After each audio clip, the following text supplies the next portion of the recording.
Swayam Prabha. Digital India. Educated India.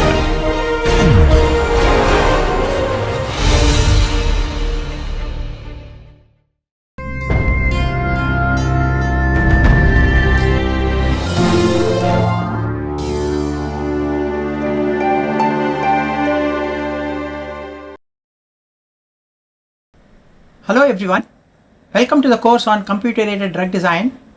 We will continue on the topic of target-based drug design.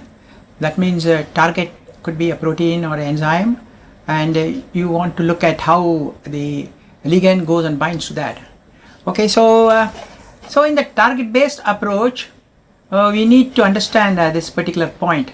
Okay, if you look at the protein data bank, it has 3D structures of 50,000 protein structures, which is 1% of 5.5 million protein sequences. That means two-dimensional sequences available in this SwissProt, and which is 0.00007% of Earth proteins. Okay, because Earth has a lot of organisms, genes, so we have very little knowledge about the sequence of proteins found in the Earth, and we have still very little details about the three-dimensional structures of the protein. So there is a lot of scope for the next several hundred years. We may be looking at 2D sequences and 3D crystal structures and so on, if you want to look at proteins involved in the disease. Okay, so that's still a long way off. Okay, let's look at this particular database called SwissProt.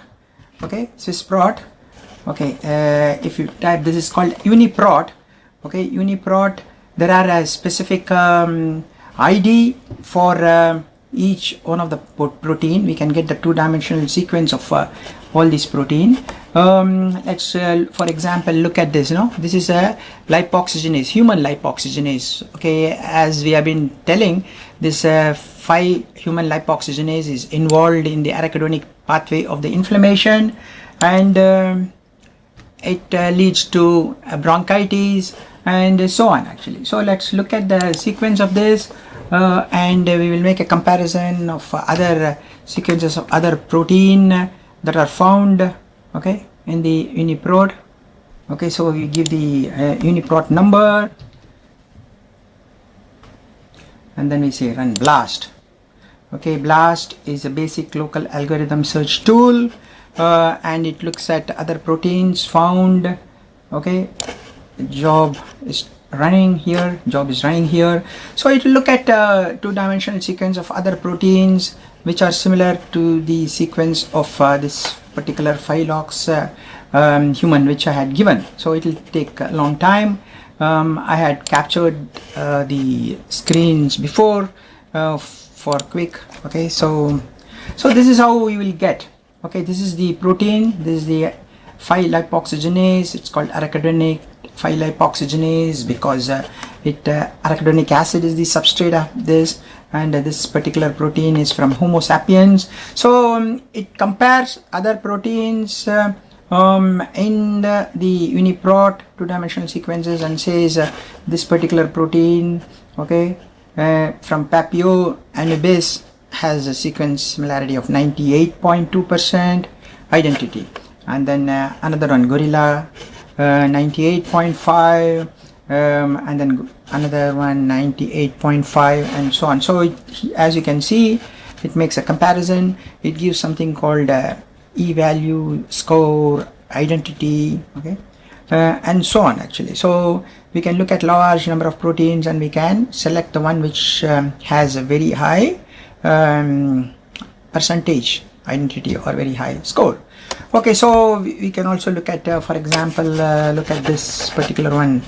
Okay, 98.2, and they make a comparison of the 2D sequence alignment. Okay, so you can look at here. Okay, it's got an identity of 98.5, and so on actually. Okay, so let me again check whether the software has done its job. Okay, it's still running, so it takes a little bit long time, and you will get the results here with the comparison of many things. Okay, we'll do that later because it is still running here. Okay, so that's very, very important for you to identify, is there any protein or proteins which have similar sequence identity as the protein of your selection. Okay, so we have the target sequence, template sequence, then we do multiple sequence alignment, and then if the three-dimensional structure of that protein, say like a gorilla or some other animal is available, okay, then we prepare the three-dimensional structure of our protein of interest using that particular template, okay, and then we see whether the protein which we have created is okay using a various bioinformatics checking. Okay, this is called the homology modeling. Okay, once we have that, okay, so we use the software. There is a software called Swiss model. We look at it. I just showed you the BLAST also. So we can do a homology modeling using the Swiss model. Okay, then we can predict the active site of the protein, and then if you have a library of ligands, you start docking all the ligands into that. It's called AutoDock, Gold, Glide, so many different softwares, commercial, non-commercial softwares are there, so we can make use of them, and then we get something called a docking score, which tells you how good the interaction is. We can also do molecular dynamics. So that is how the target-based drug design happens actually. Okay.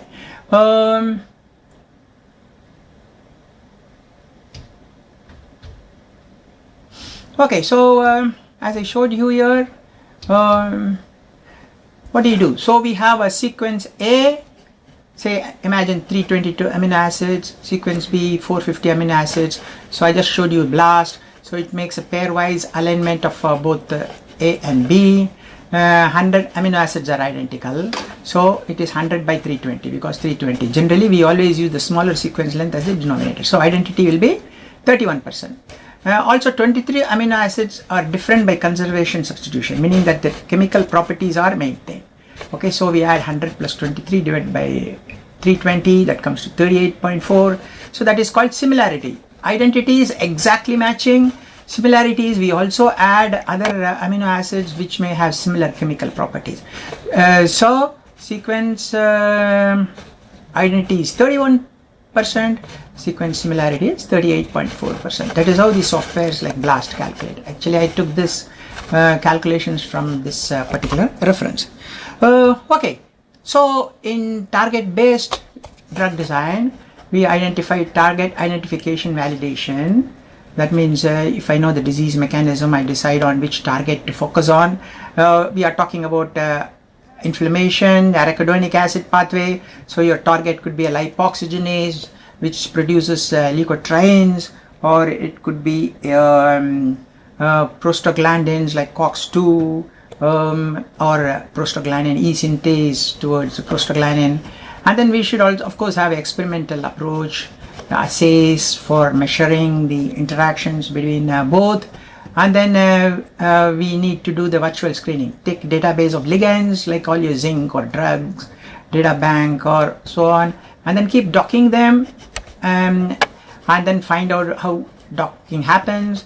We can also do a QSIR, refine the compounds, and then we can use Lipinski's rule and other rules, shortlist compounds, then go to your animal studies, in vitro studies, clinical trials, FDA approval, and so on. So this is how things happen. Now, if you look at proteins, their interiors are tightly packed. Okay, if you take water, 36%, cyclohexane 44%, ethanol 47%, closed packed sphere 71%, protein interior is 75%. That means proteins are very tightly packed interiorly, so the ligands do not actually penetrate into and bind. Generally they go up to some active sites, mostly on the surface, okay, or on the leaf or gap between two protein and so on actually. So if you look at van der Waal interaction of a CH3 group with three environments, okay, so CH2 interacting with water, you get minus 1.8, CH2 interacting with cyclohexane, minus 1.9, CH2 interacting with protein interior, minus 3.1. So interior is generally very hydrophobic, because protein is generally taken in aqueous medium, so hydrophobic regions are always buried inside the protein. Okay, so that is another point you need to keep in mind. So how does hydrogen bonds improve the stability of protein? If you look at serine, alanine, this is about minus 0.9 kilocals. Okay, so valine and threonine -1, tyrosine, phenylalanine -1.2, and so on. Okay. So this is how the interactions between the hydrogen bonds in various amino acids contribute to the energy. Okay. So hydrophobic interactions make the major contribution to protein stability. Like I said, the interiors are tightly packed and all the hydrophobic regions are inside. The hydrophilic, that is the regions which interact with water, are outside. Okay, so hydrophobic regions. Hydrogen bonds by side chains and peptide groups leads to protein stability, of course.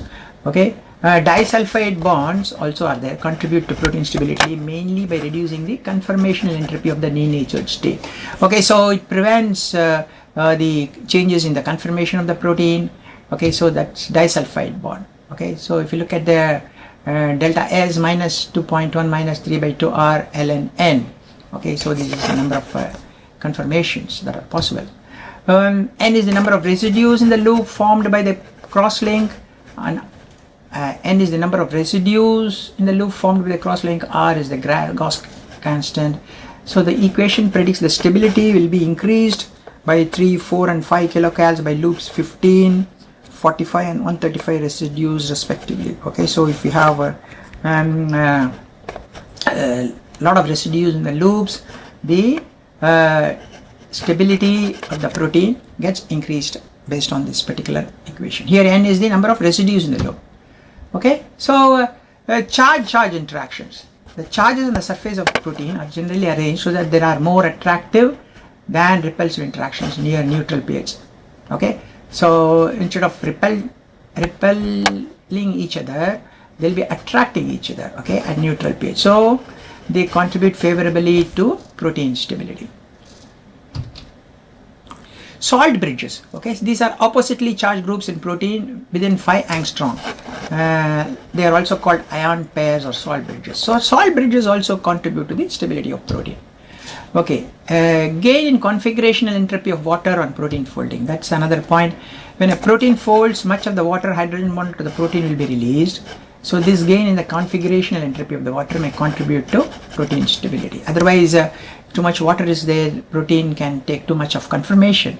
Okay, then 65% of more charged groups are buried in protein containing 700 amino acids than in proteins containing 100 amino acids. Okay, so removing buried charges might be a way of increasing protein stability. So hydrophobic interactions contribute to 60% and hydrogen bonds contribute to 40% to protein stability. So these points are very important because when you are designing drugs, we need to understand that hydrophobicity and hydrogen bond contributes quite a lot than many other types of forces. Forces contributing to instability of protein. The major one is the conformational entropy. That means rotation around many bonds in a protein is much freer in the denatured state than in the native state and provides a strong entropic driving force for protein unfolding. Okay, so if it has got too many rotatable bonds, so once it gets denatured, the rotatable bonds lead to a lot of conformational changes, so protein becomes more unstable. So there are several rules when we talk about target based design. Okay, so this is taken from this particular reference. Coordinate to key anchoring site. Okay, so you should identify what are the key anchoring site. Like sometimes they have catalytic triad, for example, in biotransformation. So those are the key. Make use of hydrophobic interactions because, as I said, there are a lot of hydrophobic interactions and protein inside. So we need to make use of hydrogen bonding capabilities. Okay, this is the second. First is hydrophobic hydrogen bonding, then make use of electrostatic interaction. Favor bioactive form and avoid energy strain. You should try to avoid conformations of the ligand which will lead to higher energies which is energy strain. So we should look at the drug or the ligand which has the lowest energy strain or in the form of best bioactive form. Optimize van der Waal contacts and avoid bumps. Okay. Structural water molecules and solvation. We should look at structural water molecules and solvation. We'll talk a little bit more. And then finally consider entropic effect. We'll talk a little bit more on each one of these headings. Okay, so what is this proper anchorage of the ligand? Okay, so we should know the catalytic side based on experimental or theory. So we should adjust our ligand so that they make use of those catalytic site. This positions the ligand in the active site and also counteracts the effect of desolvating the two components when binding occurs. Place a hydrophobic surface of the ligand in hydrophobic sites of the target. Okay, that's very important. Otherwise, there could be a non-polar surface exposed to water. You want to avoid that. Free energy contribution due to hydrophobic forces is 2.9 kilojoule per mole per methylene group and 8.4 kilojoule per mole for a benzene ring. Okay, unlike hydrogen bonds, the hydrophobic interactions are not directional. Okay, like I talked about the pi-pi interactions and so on. Hydrogen bonds are a little bit more directional. Generally, non-bonded interactions are not so directional, but hydrogen bonds are a little bit directional and hydrophobic interactions not directional.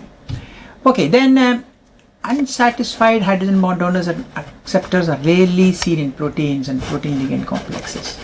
Okay, because this would be highly energetically unfavorable. So if there is a ligand which has a hydrogen bond donor or a hydrogen bond acceptor group, you need to position that so that it has interaction with the active site corresponding acceptor and donor and the amino acids in the active site. Okay, so you will rarely have an unsatisfied condition.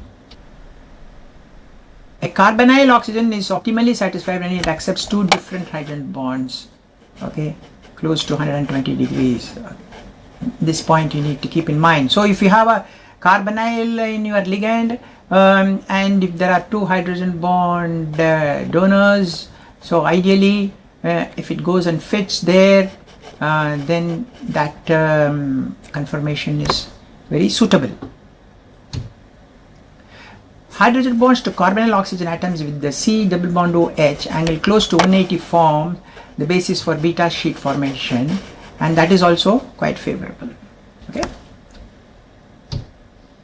The average NHO angle is about 155, 90% lying between 140 and 180. So ideally the NHO angle should be 155. Okay, so if you are designing ligand and if there are hydrogen bond acceptors in the amino acids in the active site, then look for that sort of angle. The protein groups are capable of forming hydrogen bonds like this, where groups are not explicitly hydrogen bonded, they are probably solvated. So you need to remember that if there are some groups which are not hydrogen bond forming, then there could be water coming in and they may be interacting with the water. Ligand protein electrostatics can be achieved by placing a positive charge in close vicinity to an enzyme negative charge. If you are designing ligands, you always find that the ligand takes a bioactive conformation while binding to the active site inside the protein. Okay. Van der Waal interactions occur over a short distance and attraction decreases as 1 r raised to the power 6. Okay, so you need to keep that point in mind. Van der Waal interactions over a short distance, they are not long distance, so you need to keep that point also in mind actually.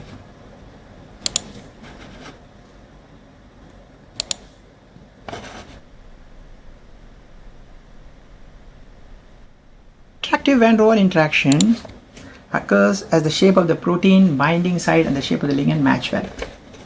So that means shape comes into the picture, shape of the binding site and the shape of the ligand, they should match nicely. Inhibitor should target the displacement of water molecules tightly bound to the protein. So incorporating elements of water molecule within the inhibitor is good. Okay, so that means the inhibitor should have the capability of displacing water molecules that are tightly bound. Okay, so ideally we should have some groups which can displace that water. When polar charge groups are considered in the design of a ligand, one should leave some room for other water molecules to solvate the charge center, except possibly when a salt bridge is formed. Okay, a flexible molecule has a better chance of finding an optimal fit into a receptor. Okay, but then if it is too much flexible, it's going to be at the cost of large conformational entropy. So sufficient conformational rigidity is essential. So you need to balance this to ensure that the loss of entropy upon ligand binding is acceptable. A rigid molecule has little conformational entropy, so but it is unlikely to fit optimally into the receptor. So you see that if it is too much rigid, it might not fit optimally, but if it is too much flexible, yes, it can take different conformations, but it will have too much of conformational entropy.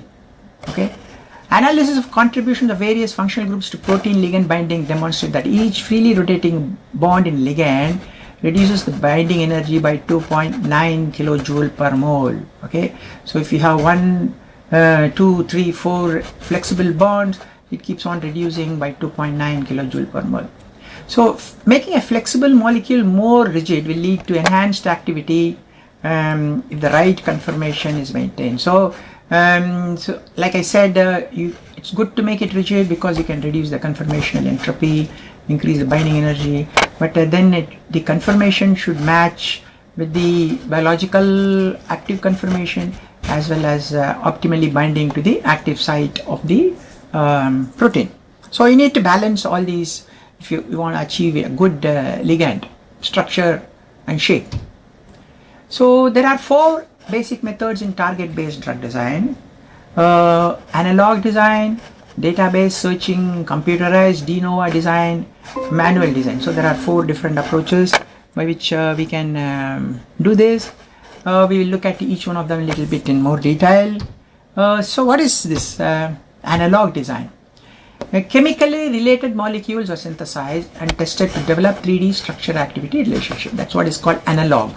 So you make analogs of a parent compound, and then we develop a 3D structure activity relationship based on their structural features and activity, like we said. So a loss in potency is interpreted as a loss of good complementarity between the ligand and the receptor. Okay, so if the potency is going down because of you removed a hydrogen bond donor, then you know that that complementing feature that's available in the active site is not made use of. Okay, that's called the database search. So docking of synthesized or not naturally occurring compounds in various databases and rank their docking score. So this is what we generally follow. Okay, so we select large number of molecules based on, say, Lipinski's rule or other rules, and then start docking them and then rank them based on their docking scores. So it does not require any synthesis as of the previous analog design. Highly dependent on the content of the database. So you have to watch out. If I select one database, maybe it has got only one set of molecules. So you may miss out other set of molecules. Due to conformational complexity of molecules, only few of their conformations are actually stored in the data bank. That's also important. So a molecule can take several conformations, but only few conformations may be stored. So only those conformations will be docked to the active site. So you may miss out some other conformations of the same molecule. That's another. There are thousands of chemical suppliers offering greater than 3 million of organic molecules. So they offer a great diversity and can be purchased and tested rapidly. So database search is a good idea to follow. We can purchase them or even if we can synthesize them later on if they are found suitable in our in silico, and then we can test it rapidly. And the goal is not to find compounds with ultra potent activity, but discover subsequently, because they could be the starting for further synthetic modification. That could be a sort of a lead, and then we could modify the structure so that we can improve their activity. Third approach is called the de novo design. Okay, here discover a new chemical framework that fits to the active site of the target receptor enzyme. Then basically you start on an existing moiety and we keep adding fragments step by step, so that maybe when you add a particular group, it increases the electrostatic interaction, or when you add another particular group, maybe it improves the hydrophobic interaction, or it creates a good hydrogen bond donor capacity. So that's called de novo design. So you start with an existing moiety and keep on improving so that you get a better interaction between the ligand, new designed ligand, and the active site. Other methods consisting of assembling novel molecules from pieces that are positioned optimally in favorable regions of the active site. So you take 3-4 pieces and place them in different places inside the active site so that they create a very good interaction, and then you create by linking those pieces together. That's called de novo design. So you may come up with new structures, and of course those structures, whether I can synthesize them or not, that's a different story. We may have to check it out later with the help of medicinal chemist or synthetic organic chemist. Manual design. So start from an existing solution which consists of the visualization of a complex. Okay, so you look at the existing solution and then you keep modifying. This procedure is currently undertaken either by the medicinal chemist or the molecular modeler. So we have different approaches. Of course you can combine some of them together so that ultimately you end up with the most favorable ligand, which has best bioactive conformation, which binds very optimally to the active site of the target. Okay, so there are many drugs derived from target based approach. Okay, so captopril, this is ACE, okay, angiotensin converting enzyme. It is involved in hypertension, Bristol Myers Squibb, then dorzolamide, carbonic anhydrase, glaucoma, Merck, okay, HIV protease inhibitor, nelfinavir, Pfizer and Lilly, oseltamivir, influenza, imatinib, chronic myelogenous leukemia, Novartis. So these are just some examples. There could be many more, but I am saying that it's possible to look at target-based approaches. Okay, so when a ligand is bound to the active site of a protein, okay, you get the binding energy or interaction energy, non-bonded interaction. Okay, so softwares make use of something called a scoring function. They calculate something called a scoring function, okay, based on the hydrogen bond, electrostatics, van der Waals, hydrophobic, pi-pi interaction, and so on, and then they report the scoring function. So higher is the scoring function, higher is the binding or interaction. That's what it is called actually. This is how it is performed actually. Okay, the force field based, as you know, we talked quite a lot about force field, charm, amber, different MMFF and all that. So we can based on these force field the results, we can calculate a scoring function. Empirical scoring function count the number of interactions and assign a score based on the number of occurrences. For example, number of hydrogen bonds, number of ionic interactions, number of hydrophobic bonds, number of rotative bonds which got frozen because of binding. So then you calculate a scoring function. Knowledge base. Observe known protein ligand structures and favor interactions and geometries that are seen often. Okay, and then if you see your ligand also binds in that form, give a score. Okay, directly linked to free energy because real life distribution, but based on small number of entries. So there are different scoring functions available in the market. Each software has its own scoring function. So the results from one scoring function and another scoring function need not match at all. Okay, so we will continue more on this topic of target-based drug design in the next class as well. Thank you very much for your time.